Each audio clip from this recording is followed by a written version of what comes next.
y vamos ya a encontrarnos con Diego González Aguilera, a quien tenemos aquí ya dispuesto. Diego, ¿qué tal? Buenas tardes. Muy buenas tardes. Hoy nos has traído un escenario del crimen, ¿no? Hoy hemos montado aquí un CSI, ¿no? Que Sí. estamos muy acostumbrados a verlo en las series de televisión. Bueno, esto es porque vamos a hablar de cómo la investigación es una sección dedicada a la investigación, a lo que hacéis además a través del TIDOP, en el que trabajáis muchísimas personas, hacéis muchas cosas. Vamos a recordar, si quieres, para aquellos que se incorporan hoy de nuevas y no saben en qué consiste esta sección. Bien, al final es un grupo multidisciplinar, caracterizado por representar a todas las ingenierías, pero también a las disciplinas básicas, a la física, a la matemática, tan importante hoy en día, que muchas veces se nos olvida, ¿no? Que en todo hay matemáticas y en todo hay física. Y en este caso, pues lo que hemos empujado y que hemos transferido con éxito son herramientas que permitan a las fuerzas de seguridad apoyar labores complejas en ocasiones, como es la escena de un crimen, en ocasiones muy compleja, y también un siniestro, un accidente de tráfico, donde incluso puede haber víctimas mortales.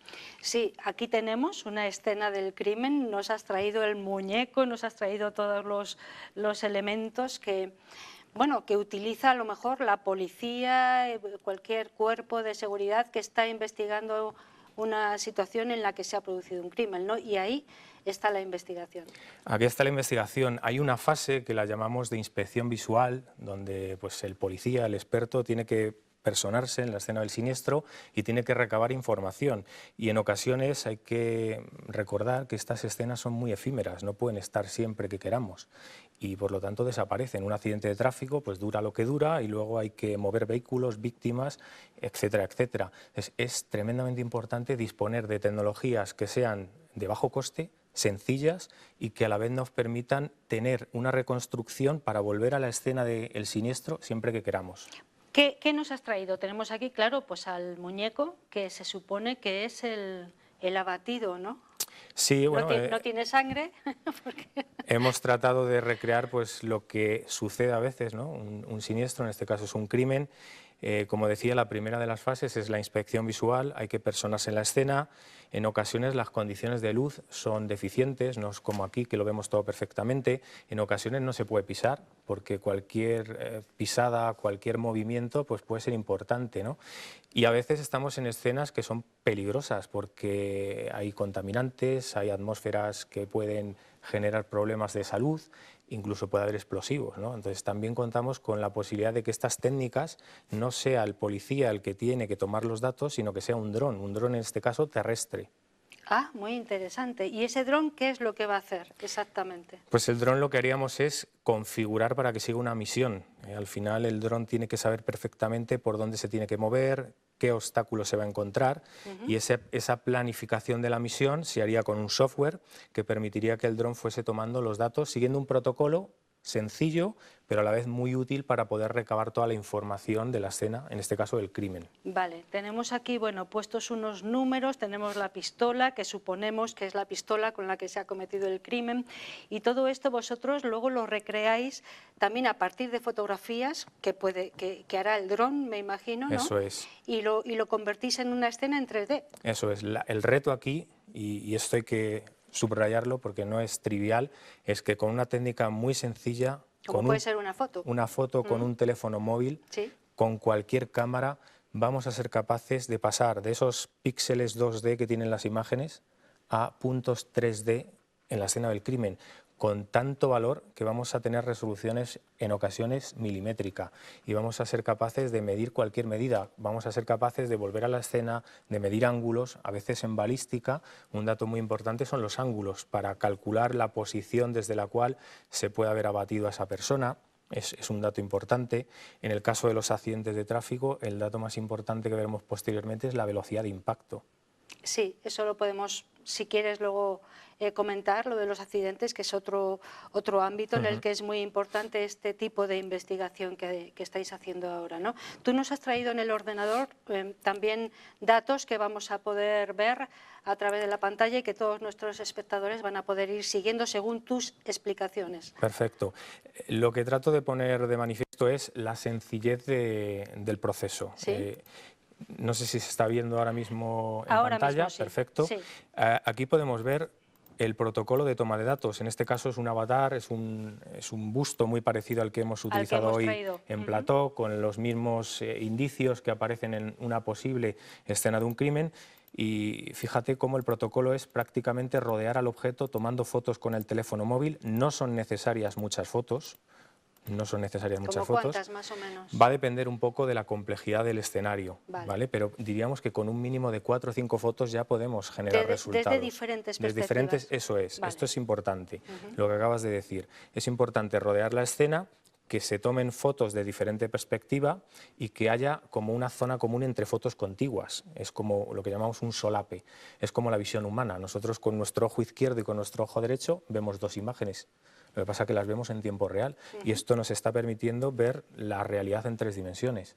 Lo mismo estamos emulando con esta tecnología, ¿de acuerdo? Entonces, rodeamos la escena y aquí es donde viene la magia. Fíjate cómo somos capaces de pasar de esas imágenes a un modelo tridimensional donde, bueno, pues estamos viendo la escena del crimen en 3D, podríamos medir cualquier distancia, cualquier ángulo. Insisto, muy importante para balística, para calcular la posición a lo mejor desde la que se abatía a esta persona. Cualquier otro dato que quede, incluso podríamos llegar a lo que llamamos alta resolución. Fíjate aquí cómo podemos llegar a ver perfectamente los casquillos de bala, ahí se pueden apreciar. Es decir, no son imágenes, son modelos tridimensionales. Al girarlo en el ordenador, espero que se pueda apreciar, estamos hablando de modelos tridimensionales, estamos hablando de radiografías, en términos médicos, si queremos, tridimensionales, obtenidas con teléfonos móviles y que van a permitir a las fuerzas de seguridad volver a ese escenario tan complejo y tan difícil y que a veces exige de volverlo a desempolvar, volverlo a estudiar, volver a plantearse esas hipótesis que en su día se plantearon, de una forma indestructible, porque además aquí lo que vamos a tratar de garantizar es que estos modelos tengan una encriptación para que no se rompa la cadena de custodia de las fuerzas de seguridad. Eso te iba a preguntar. Tan importantes. Sí, sí, para que no se pueda interferir en absoluto claro, en la fidelidad de esto, del dato. Claro, porque esto es completamente fiel. Efectivamente, aquí hay que subrayar también que la operación humana es mínima, es decir, aquí es máquina todo, por supuesto con unos algoritmos científicamente contrastados, calibrados, verificados, pero el proceso humano se minimiza, por lo tanto pone más en valor aún los resultados. Bien, esto para esclarecer un crimen. Esta es la escena del crimen, la tenemos también aquí en plató, pero la estamos viendo ahí en 3 dimensiones gracias al esfuerzo y al trabajo de los investigadores de TIDOP. Pero hay más ámbitos en los que se puede utilizar este tipo de tecnología, este tipo de investigación, ¿no? Sí, nos hemos planteado el reto también el tema de los huesos. A veces cuando una persona acude a un lugar de un siniestro, sucedió hace años en Madrid cuando se encontraron unos restos óseos en el Manzanares, solo quedan los restos óseos y es el único vestigio que tenemos de lo que pueda haber ocurrido. Bien, lo que va a hacer aquí la herramienta, si se pueden fijar aquí los espectadores, ¿sí? Estamos viendo una calavera, en este caso es una calavera que nos ha cedido la propia Academia de Policía, y también siguiendo un protocolo muy sencillo de toma de datos podemos llegar a generar un modelo con enorme resolución y en ocasiones en estos huesos lo que vamos a ver son lo que llamamos marcas muy pequeñas, submilimétricas, a veces solo apreciable por un microscopio, pero con estas técnicas de visión computacional y de fotogrametría vamos a ser capaces de incluso reconstruirlas. Y esto es tremendamente importante porque podemos llegar a saber con qué arma homicida se atacó a la víctima, a raíz de la marca, del vestigio que queda en el hueso. ¿Qué tipo de arma? ¿A qué distancia? También hablábamos. ¿Qué posición tenía el presunto homicida? Bueno, suponemos. Y todo esto gracias a esta tecnología basada en fotografías que después vosotros trabajáis para convertir en escenas en 3 dimensiones, ¿no? Eso es. También hablábamos de accidentes de tráfico, muy importante, ¿no? Para conocer cómo se ha producido ese accidente, dónde, de qué manera, en qué momento quizá ha sido el impacto y cómo se ha producido. Correcto. Los accidentes de tráfico, pues bueno, lo vemos en los medios de comunicación, los fines de semana, cuanto más movilidad de gente hay, más suceden y en ocasiones, pues desafortunadamente, conllevan víctimas mortales. Un dato crucial y que siempre cuesta mucho esfuerzo recabar con precisión es la velocidad de impacto. El motivo, bueno, pues hace tiempo, cuando no existía el sistema ABS en los vehículos, a través de un método indirecto, que era el odómetro, midiendo la distancia de frenado que quedaba en el pavimento, se podía recuperar la velocidad de impacto. ¿Qué ocurre? Que con los nuevos sistemas ABS, en los vehículos, todo vehículo ya lleva un sistema ABS, la marca que queda en el pavimento apenas se ve, o puede quedar algo, pero es discontinua. De manera que policías, estoy hablando sobre todo de Guardia Civil, estoy hablando de Policía Local, Ertzaina, es decir, fuerzas y cuerpos de seguridad que se personan en el accidente de tráfico, tienen que recurrir a métodos indirectos. ¿Y qué método indirecto puede la policía utilizar para calcular la velocidad? Medir la deformación que tiene el coche. Claro, ¿cómo miden esta deformación? Bueno, pues si nos fijamos, por ejemplo, también otra vez en el monitor, por volver a él, aquí tendríamos la misma escena de un accidente donde vemos perfectamente dónde está el impacto. Aquí se ve. ¿De acuerdo? ¿Qué hace policía? Bueno, o Guardia Civil en este caso, lo que hace es medir esa deformación que tiene el vehículo. En esta zona de aquí calcularía la deformación. ¿Cómo viene haciéndolo? Con un metro, de una forma muy expedita, artesanal, que conlleva pérdida de precisión y de fiabilidad en la estimación de la velocidad. ¿Qué hemos hecho nosotros con este software? Bueno, pues la posibilidad de que también, de nuevo, con un protocolo muy sencillo, que todo el mundo en policía, en Guardia Civil, pueda aplicar esa toma de datos con su teléfono móvil, pueda calcular este modelo tridimensional. Aquí lo vemos perfectamente. Pero ya no solo eso, avanzamos en lo que es el modelo 3D inteligente. ¿Y qué es la inteligencia en este caso? Es conseguir que ese modelo tenga estos colores y con esos colores nos esté diciendo la deformación que tiene el vehículo. Ese es el vehículo que hemos visto con el impacto, ¿verdad? Correcto. Bien. Y ahí estamos viendo colores rojos, colores, eso es, más deformación, bien. Colores azules, no hay deformación. Vale. Esto, imaginémonos, el poder medirlo con cinta métrica, la imprecisión que se va a cometer es enorme. Aquí lo que vamos a poder hacer es automáticamente y con una mayor precisión calcular esta deformación, este modelo 3D inteligente y derivar la velocidad de impacto a la que tuvo lugar el accidente. Efectivamente, no es lo mismo, ¿no? Que sea un impacto leve o más profundo en determinados espacios de la zona que se ha visto impactada, ¿no? Este ejemplo ocurrió en la ciudad de Ávila, es un ejemplo real. Este vehículo, esta furgoneta, se comió una marquesina. Entonces se la comió la marquesina, pero con muchas ganas. Sí, además de frente. Sí. Bien, entonces, de nuevo, protocolo de toma de datos, sencillo, pocas fotos, modelo tridimensional y esas medidas de deformación, en este caso, calculadas, como veis ahí, directamente y de manera automática con respecto a esa línea de referencia. Esto tiene un enorme valor para Policía y para Guardia Civil porque automáticamente, fijaros aquí, podemos generar un informe.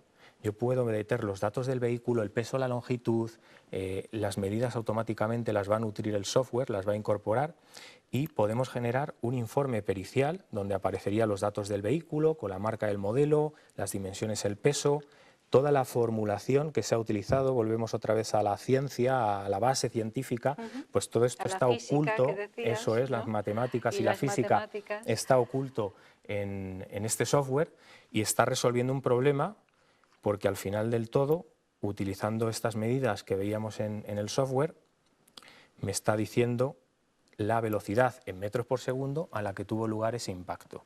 La energía de deformación, bueno, una serie de datos que en ocasiones son pertinentes para presentarlo pues, a informes periciales. Son esenciales muchas veces para esclarecer determinadas situaciones, bien de accidentes de tráfico, como acabas de decir, algunos con víctimas mortales, lamentablemente, o bien escenas de crímenes como esta que hemos recreado aquí en plató en un momento prácticamente. Bueno, estáis trabajando mucho en este ámbito, quiero decir, los cuerpos y fuerzas de seguridad del Estado o la justicia en algunos casos os piden actuar para que podáis esclarecer de esta manera algunas situaciones. Pues en el caso de accidentes, Policía Local de Salamanca, confió en la tecnología, lo hemos implantado con éxito, han sido ya numerosos los accidentes que la ciudad de Salamanca, para que el espectador se haga una idea, al año estamos hablando de 600 accidentes solo en la ciudad de Salamanca.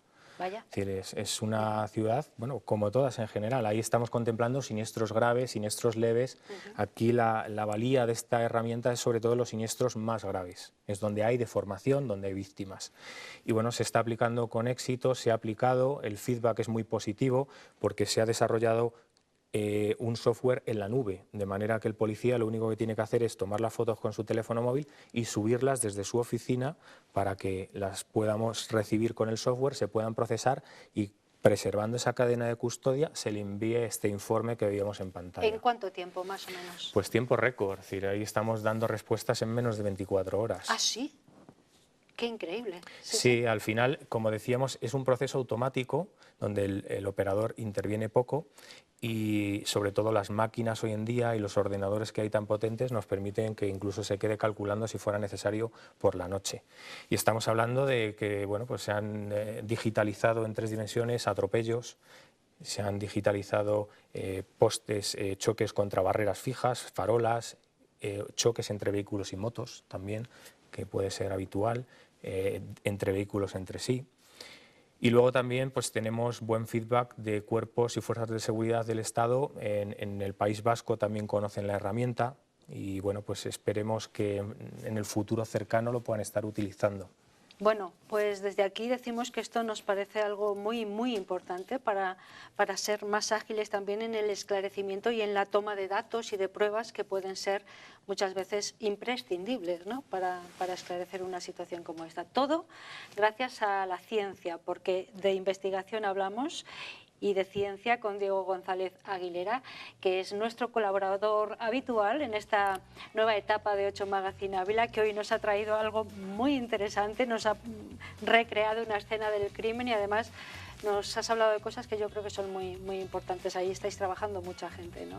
Sí, luego hay que señalar que todo esto tiene una derivada, una arista nueva, que es la formación. Claro. Aquí estamos hablando de que todas estas reconstrucciones tridimensionales sirvan para alimentar una plataforma, por ejemplo, de un videojuego y que la policía entrene.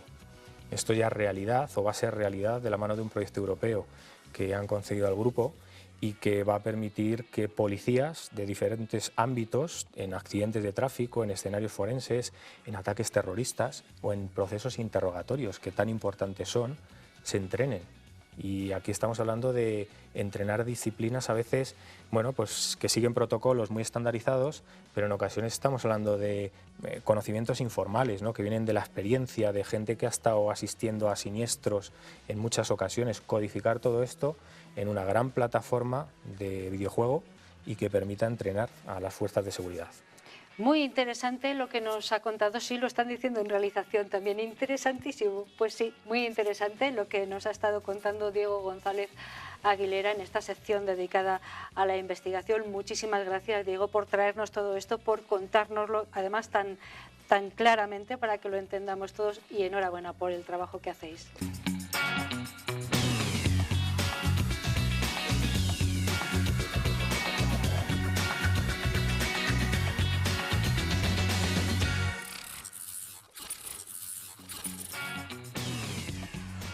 Menos 20 minutos, vamos a hablar de este libro que tengo en mis manos, El sueño de Connor.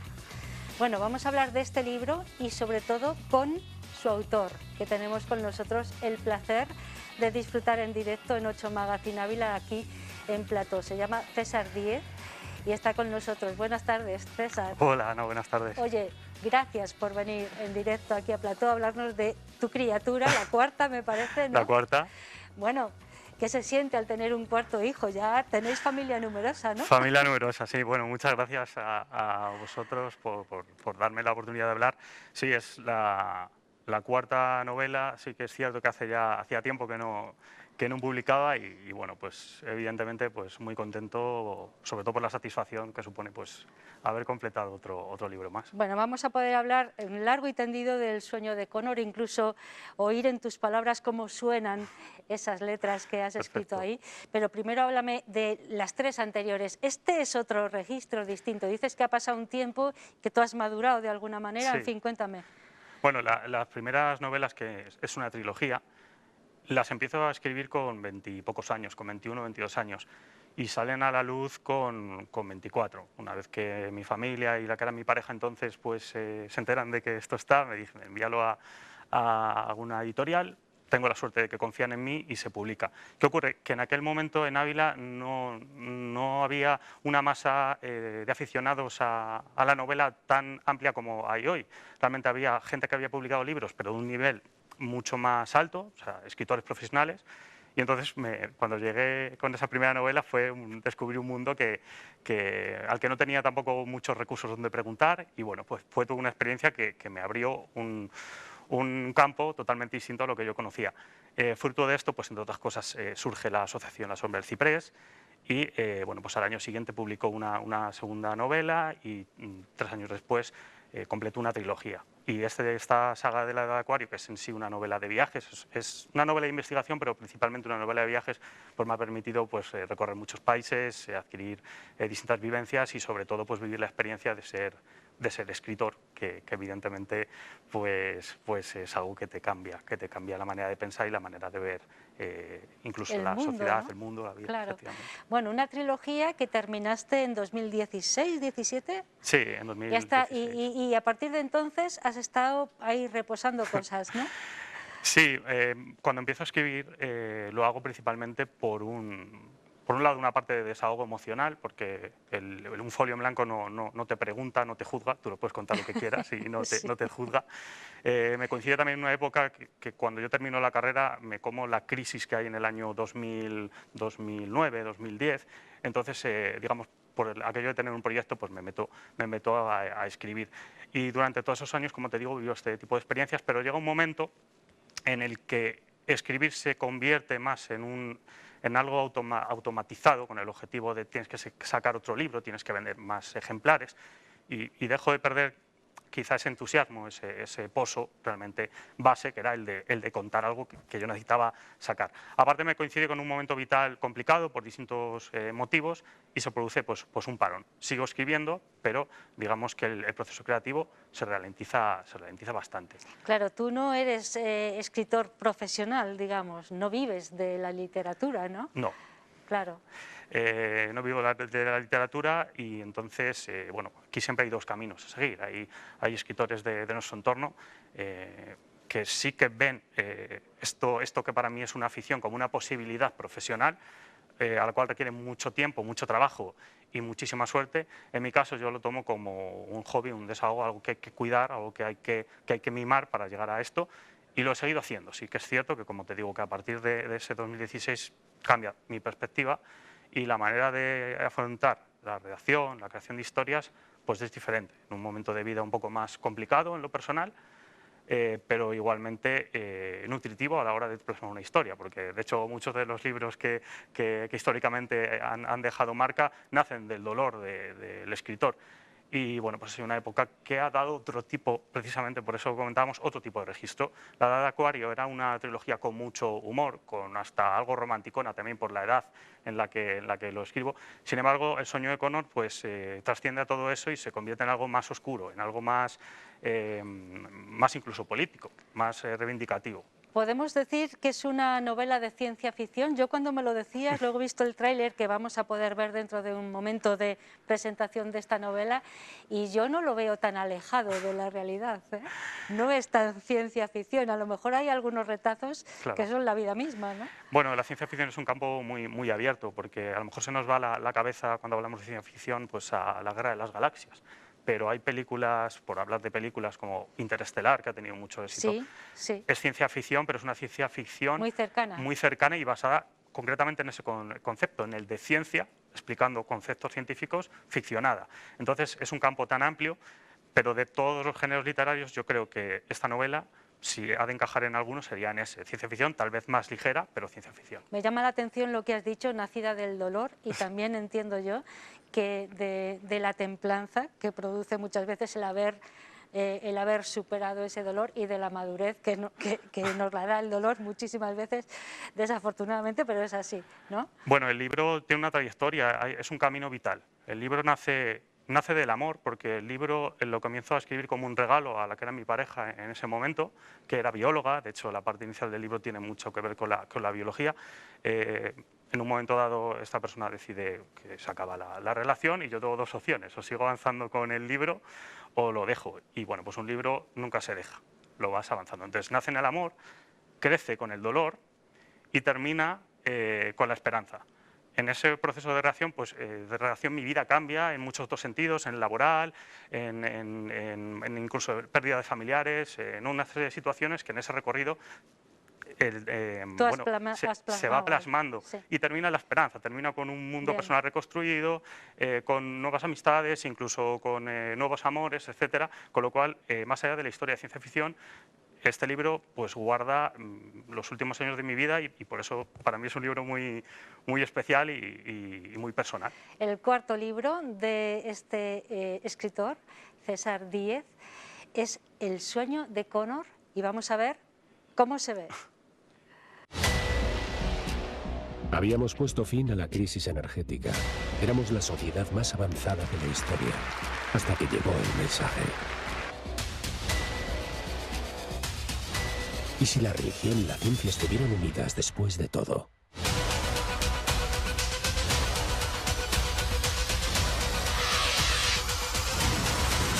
Es una advertencia. Nuestro tiempo se acaba.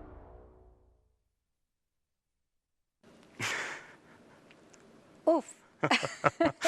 Es magnífico este tráiler de tu libro, ¿eh? Es una buena promoción, yo creo, del trabajo que has hecho. ¿Durante cuánto tiempo? ¿Cuánto te ha llevado Pues este libro? aproximadamente 5 o 6 años. Bien. Háblame un poco ya del sueño de Connor. Cuéntame un poquito así pormenores. Bueno, pues en cuanto al argumento superficial, por así decirlo, ¿Sí? es una novela clásica, como digo, de este género de ciencia ficción. Nos transporta, os transporto al año 2050, es un futuro relativamente cercano que me permite jugar a ser adivino, pero con un poquito más de certeza, porque saber muchas cosas a nivel tecnológico, a nivel político, que pueden pasar. Entonces, transcurre en Estados Unidos, en un Estados Unidos que es muy distinto a lo que conocemos hoy en día. Es un Estados Unidos que, por fuerza principalmente del cambio climático, se le han anexionado países como Canadá, México, países del Caribe, y bueno, comienza la novela con una crisis energética tremenda. El cambio climático ya es una evidencia, se nos ha echado Que no tiene encima. nada que ver con la realidad, dices, ¿no? Bueno, Estamos en ese momento que ya no hay cumbre de Glasgow 2070, ya vale. estamos ahí y es palpable hasta efectos de salud. Entonces, la NASA descubre una señal procedente del espacio que, al traducirla, llegan a la conclusión de que es una cita bíblica en arameo, el arameo es el lenguaje en teoría más antiguo que existe. Y ese lenguaje, cuando se traduce, ese mensaje cuando se traduce es una cita, como digo, bíblica, que son las últimas palabras de Jesucristo, que dicen: todo ha terminado. Entonces, imaginaros el impacto, si fuera esto real, que produciría encontrar eso. La novela en sí, pues, trata de cómo gestiona la sociedad esto, desde el propio gobierno de los Estados Unidos, los científicos, hasta el Vaticano, y cómo van a descubrir que esto les está llevando realmente a un hipotético apocalipsis. Hay una película ahora que está muy de moda, que es No mires arriba, que igual se ha basado en este libro. No, bueno, tiene puntos en común, pero es un poco, se asemeja en argumento a esa Sí, película. una película interesante esa que dices, que bueno, nos hace reflexionar mucho. Te ríes también, Sí. pero es muy profunda. Bueno, dentro de todo esto que manejas en El sueño de Connor, hay términos que a mí me llaman la atención. En una pequeña charla que hemos tenido tú y yo previamente me hablabas de la sociedad paliativa. Me encantó esa terminología que utilizabas, pero me gustaría que nos explicaras aquí qué significa para ti la sociedad paliativa en la que vivimos ahora mismo, ¿no? Pues esto es un concepto que además me lo descubrió mi hermano, que es psicólogo, y es un término que al mundo de la psicología se está hablando y escribiendo muchísimo, porque es el gran desafío que afronta la sociedad en esta última década, y más concretamente en estos últimos años, junto con otro concepto que es la sociedad del cansancio. ¿Qué es la sociedad paliativa? Bueno, pues se define a la sociedad actual como una sociedad que no es tolerante al dolor. estamos anestesiados, huimos de cualquier cosa que nos genere dolor. Por ejemplo, ¿cuántas personas conocemos que están en un trabajo donde no se sienten valorados, valoradas, donde creen que deberían de tener más horas de las que deberían tener o otro salario y no se atreven a hablar con su jefa, con su jefe por el hecho de voy a pasar un mal rato, tal vez me despidan, qué vergüenza, y prefiero cargar año tras año con una situación insostenible? Otro ejemplo, ¿cuántas parejas rompen por el hecho de que yo no quiero discutir con mi pareja? Hemos discutido, paso, me busco otra y me evito resolver un conflicto que puede ser duro. Y otras no rompen precisamente también por eso. Efectivamente. Es decir, bueno, yo sigo aquí como sea y ya Y está, un aguanto. ejemplo súper evidente, que lo tenemos ahora en la pandemia, si os acordáis, cuando pasa el 11M, aquí en España mueren 200 personas, más o menos, y eso supone un impacto enorme, movilizaciones en la calle y un recuerdo constante en los años siguientes. En la pandemia hoy ha habido épocas que han muerto centenares de personas diarias solo en España y se han convertido en un número. No ha habido una explosión social tan grande como en el pasado hubo. Estamos anestesiados al dolor. Y esto se une con el otro concepto que es la sociedad del cansancio. Antes vivíamos en la sociedad dictatorial. Desde la Edad Media, incluso antes, tú podías ser o no ser. O eras carpintero o eras noble.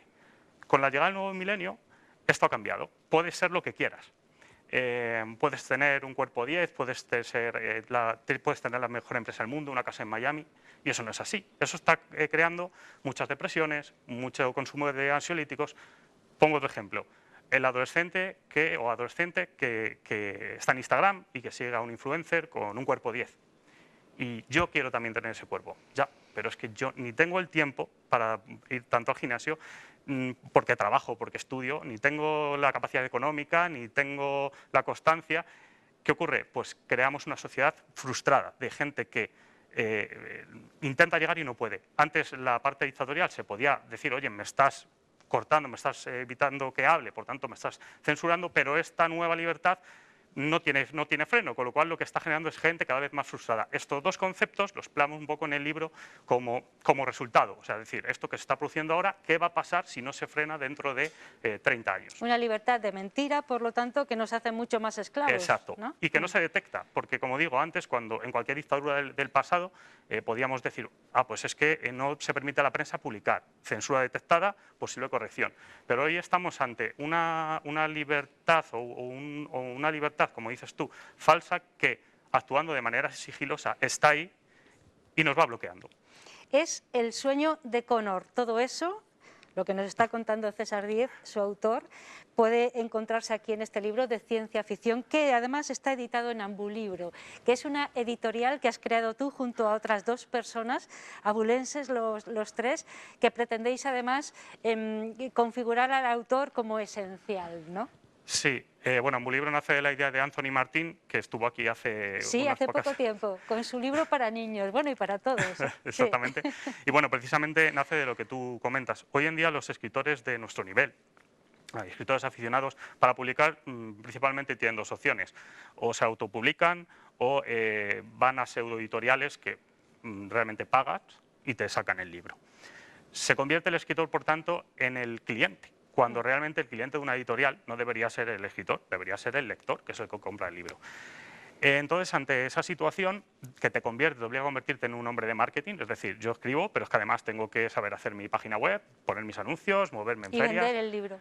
Exacto. Sí. Lo que menos importa es escribir. Entonces nosotros hemos dicho, bueno, dentro de nuestro trabajo humilde y nuestras capacidades que tenemos, vamos a intentar crear algo para servir al escritor de verdad. Nosotros afortunadamente tenemos nuestro propio empleo, con lo cual esto va a ser un proyecto donde lo que se ingrese va a ser para reinvertirlo. Vamos a tratar de publicar libros, pues principalmente de aquí de Ávila, para acompañar al autor como a nosotros nos gustaría que nos acompañaran y para que el escritor pues, se centre precisamente en lo que hemos dicho, en cuidar el libro, en cuidar la ortografía, en poder hacer cursos, en que todo quede como nos gustaría. De hecho, este libro, por ejemplo, si lo tocáis, tiene una textura diferente, las páginas son más gruesas. Queremos que realmente cada libro sea distinto, diferente. Y bueno, pues en las próximas semanas, meses, pues lo daremos a conocer y os contaremos un poquito más. Vale, una editorial entonces que acaba de nacer, por lo que me estás diciendo. Todavía no se ha presentado en sociedad. No, todavía no. Tenemos libros ya publicados porque hay que trabajarlos, pero todavía no lo hemos presentado. Ambulibro, no se olviden, Ambulibro. ahí está editado El sueño de Connor, es la última novela de César Díez, es la cuarta ya también, y es una novela con otro registro de ciencia ficción, pero que les va a parecer a ustedes muy cercano, me parece a mí, nos lo ha estado contando en directo su autor. Te deseamos lo mejor con esta novela y con las que vengan. Esto ya lo podemos encontrar en librerías, ¿no? Lo podemos encontrar, pues sí, en las librerías que así lo requieran, y podemos también en internet, en Amazon, en la propia web de la editorial, se puede leer.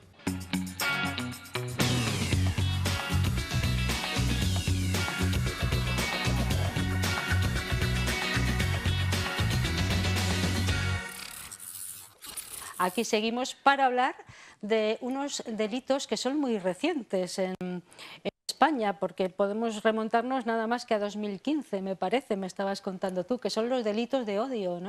Sí, eso es, son, vamos, como tal delito de odio se introdujeron en una modificación del Código Penal del año 2015, es cierto que existían manifestaciones de odio tipificadas como delito, pero asociadas a otro tipo de conductas, como amenazas frente a una colectividad por razones que al final son la base del delito de odio, o el hecho de no prestar, por ejemplo, un servicio a una persona por razón de discriminación, es decir, por alguna de las razones que están contempladas en los delitos de odio. Pero como tales delitos de odios tipificados como tal, solo a partir del año 2015. Muy recientes, por lo tanto, y claro, pues un poco también todavía inestables, vamos a decir. Después podemos hablar de ello. Pero sí, sí. Cuando hablamos de delitos de odio, ¿a qué nos estamos refiriendo? ¿Se puede definir lo que es un delito de odio?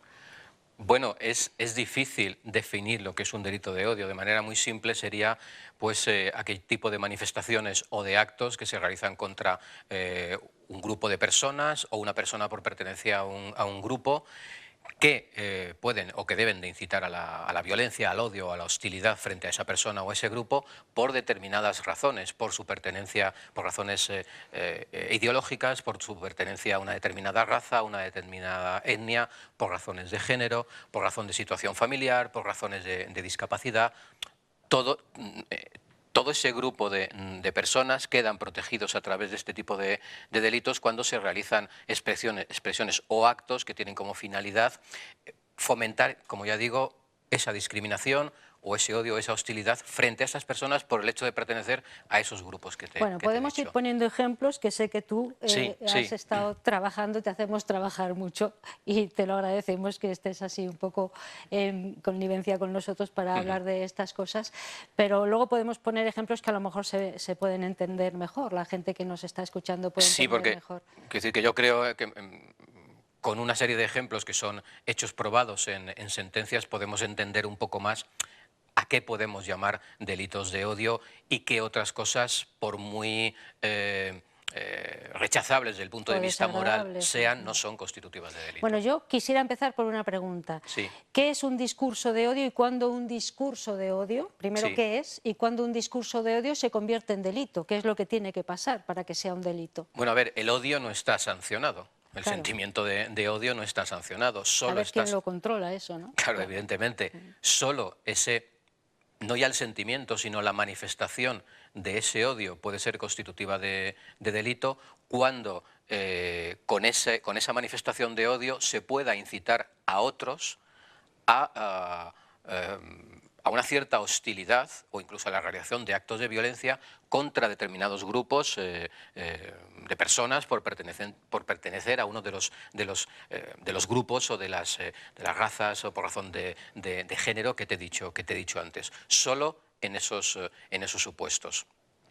Ya digo que es difícil de dar una definición y explicar cuándo una conducta puede ser constitutiva de un delito de odio, porque la misma conducta, en función de una serie de circunstancias, como puede ser el contexto, la víctima, la previa existencia de relaciones de enemistad entre las personas, entre el sujeto activo en este caso y el sujeto pasivo del delito, ese hecho puede ser constitutivo de un delito de odio o simplemente pues eso, una manifestación de la libertad de expresión que se puede rechazar desde el punto de vista moral, pero no pueden estar dentro de lo que son el concepto o el tipo de los delitos de odio. Bueno, sin embargo, es un avance. Ya desde 2015 tenemos tipificado lo que es un delito de odio, Sí.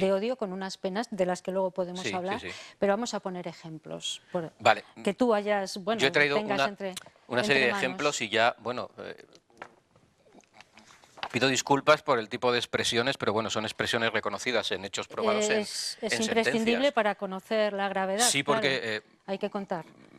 en función de estos hechos se puede llegar a entender mejor qué constituye un delito Vale. de odio. Este se trata de un ejemplo en el que una persona a través de la red de Facebook emitía una serie de mensajes. Además, este es un caso muy característico porque emite mensajes que se consideran de odio frente a muchos de los grupos que he mencionado antes. Por ejemplo, este es una persona que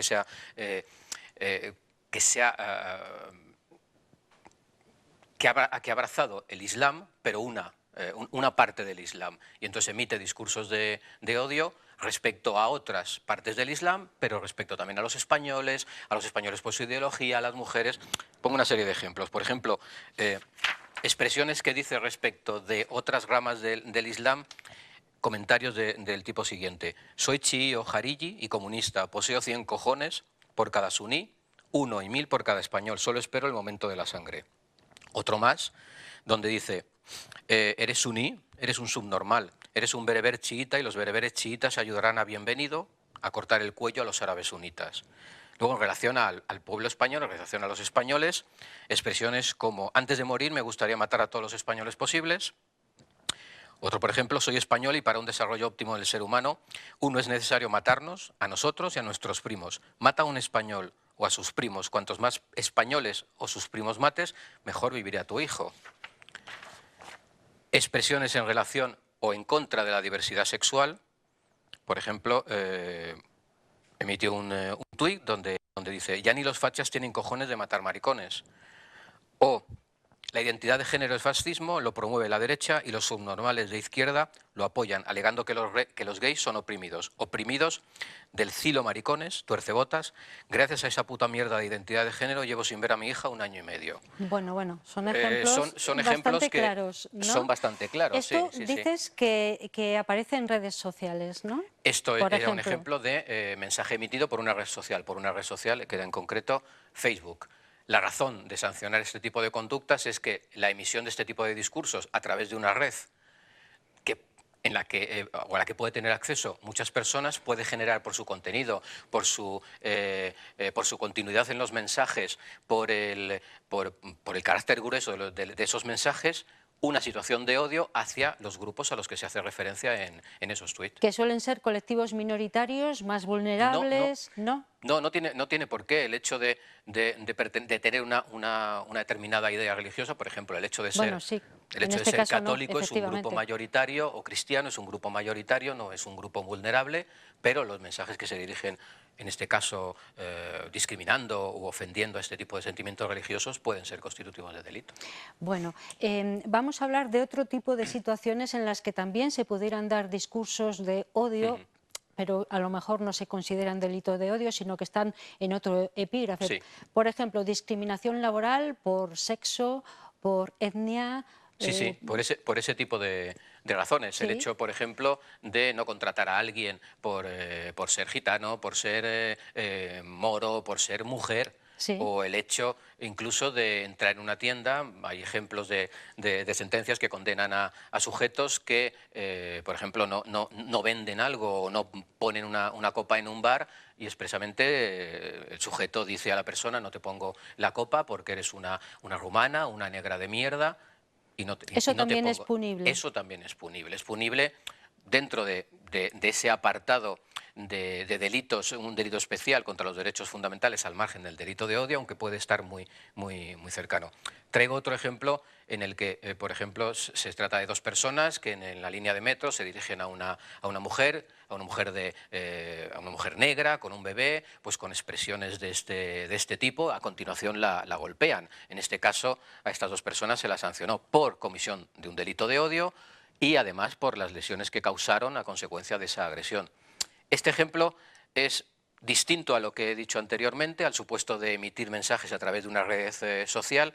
Son supuestos que forman parte de los delitos de odio, que no tratan de incitar a la violencia, sino que lo que hacen es menoscabar la dignidad de la persona a la que se dirigen, porque en este caso, en el caso de las dos personas, de las dos chicas en el metro, no ya es que emitan mensajes a los otros pasajeros con la intención de incitar al odio frente a esa mujer de color negro en ese caso, sino que se dirigen a ella con ese tipo de expresiones, menoscaban su dignidad y cometen el delito. Bueno, hay situaciones muy claras como las que nos has relatado Sí. con esos ejemplos, la que estás relatando ahora en el metro de, no sabemos, Sí, de sí, Ávila sí. desde luego no, No, en porque Ávila no. no tenemos No. metro, pero bueno, que se producen. Hay otras situaciones más solapadas a lo mejor, que también están generando un discurso de odio que puede desencadenar en un delito de odio o no. ¿Qué tienen que hacer las personas que se sientan agredidas en ese sentido? Bueno, evidentemente denunciar, entender si como persona directamente, como persona por formar parte de un grupo o como representante de ese grupo, sí a través de una serie de conductas pues del calado que he estado exponiendo, se sienten ofendidas, pues lo que tienen que hacer es presentar la denuncia correspondiente.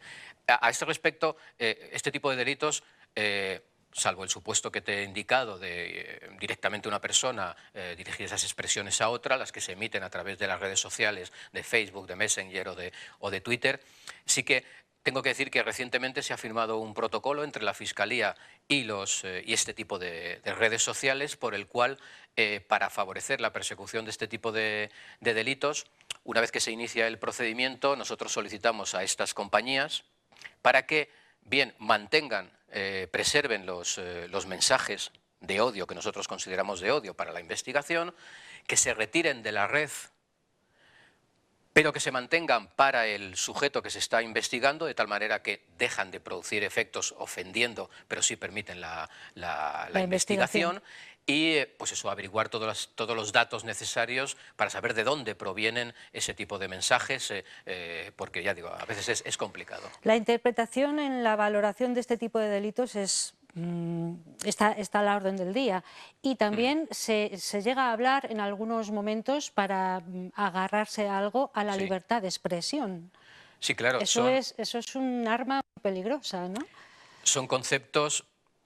A ver, está claro que la libertad de expresión sí es un derecho fundamental, que siempre tiene que estar o se tiene que ejercitar en el ámbito de la protección de la dignidad de la persona. Quiero decir, por mucha libertad de expresión que se alegue como derecho, las expresiones nunca pueden afectar a la dignidad de la persona, que es lo que trata de protegerse a través de este tipo de delitos. Es decir, el límite de la libertad de expresión es la dignidad del otro. Yo puedo tener odio a determinadas personas, pero la manifestación de ese odio, si menoscaba la dignidad de otro, constituye delito, ya no puede estar amparado en la libertad de expresión. Es cierto que en determinados momentos, en determinados escenarios, esa libertad de expresión parece que los límites se pueden diluir. Difuminar, sí. Evidentemente todos... O confundir, muchas veces, claro. O confundir, pero que incluso, no sé, parece que están más admitidos en determinados contextos excesos en el ámbito de la libertad de expresión que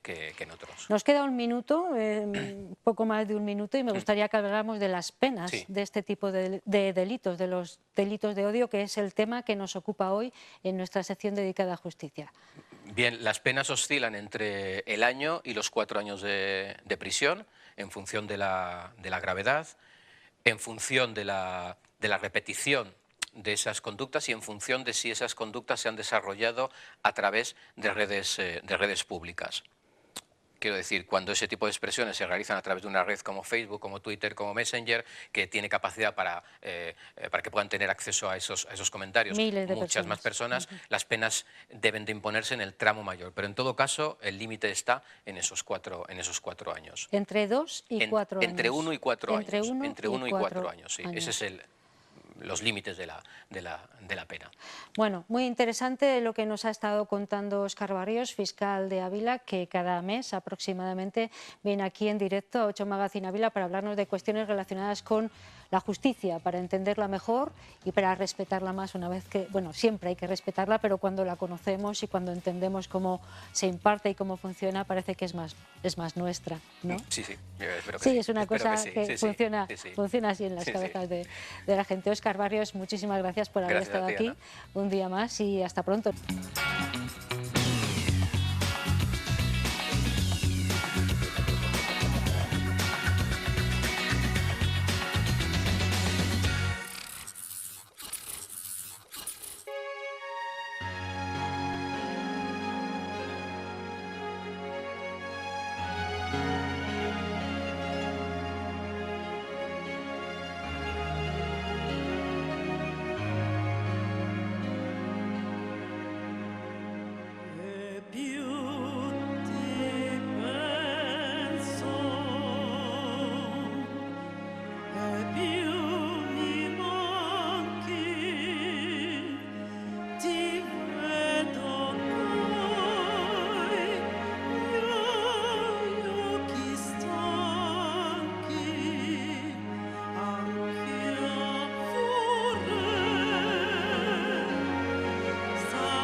See